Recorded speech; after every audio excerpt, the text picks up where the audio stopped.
quote this: newspaper is not dead. Those brash words, they're coming from Steve Stifler, co-publisher of the relaunched Munising Beacon newspaper. In a move you don't see too often, it was bought back from a media company into local ownership. We are locally owned, and we have local control over the say, the look, the feel of the paper.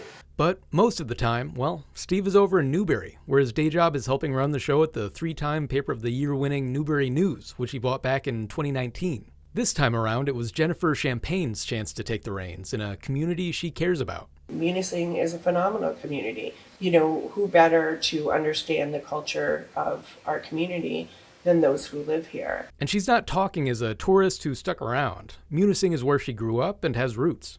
I used to work for Diane Verda at the Dairy Queen when I was a teenager. Now, like many Yoopers, she left home. Her path led her to working on TV and documentary shows. And, like many Yoopers, she found her way back home. Now, unlike most people, she bought a newspaper after she did. And that's when she started recruiting talented people in the area, like Steve, to help bring the Beacon roaring back to life. Having his mentorship is everything, and the same applies for the other people that I've mentioned. Just a handful of weeks ago, back in August, she said thanks to all those people who have shared her vision of the project, they made their way to publish the first full, physical, local newspaper Munising has seen in years. To get it out there, to have a paper with all these stories we've worked so hard, it was so joyous. Now, the Beacon isn't brand new. You may have seen it online or printed as a tabloid, but at least for the publishers, the broadside form makes it the real deal. It's just a different size. It's a different feel.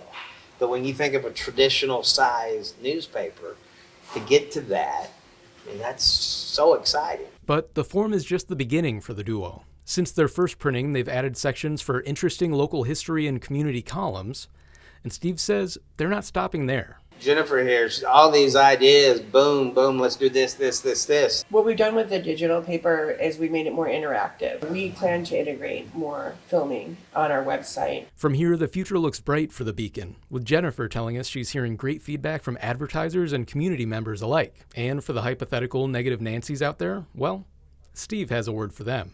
Someone can say, who looks at the paper anymore? Well, okay, but there's still news. In Munising, I'm Skylar Perkins for MyUP News.